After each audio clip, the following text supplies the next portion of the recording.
You will never surpass your wildest expectation. You've been told to set small goals.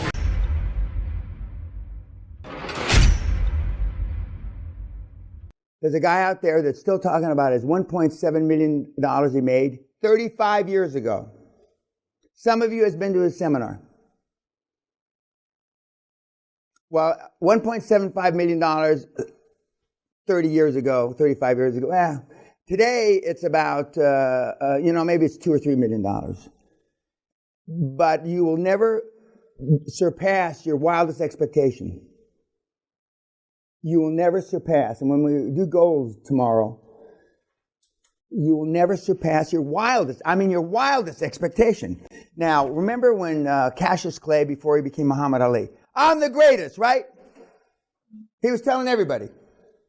Now, he didn't really believe that, but it was part of his shtick, okay? I really do believe I'm the greatest, okay?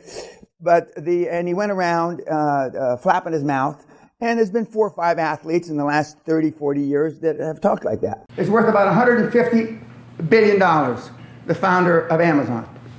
This is what he looked like almost 20 years ago.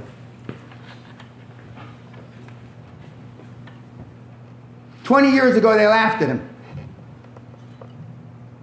20 years ago, he wasn't worth $20,000, let alone $150 billion. Now he's got a company, roughly speaking, around $1 trillion. A little less, maybe $150 billion less because of the sell-off in the market, etc. But they laughed at him. He had an idea. He had a dream. Like him, I had a dream about 35 years ago. I am the first person on the planet that took an option for something he did not own, public, on a major stock exchange. I'm going to say, okay, I don't own that book, right? I paid him $1. I want an option. I'll give you $5 for that book a year from now. I took an option. I took that book, not owning it, and I sold it on the New York Stock Exchange for $150 million. That's what I did. And that was the beginning of my quantum leap.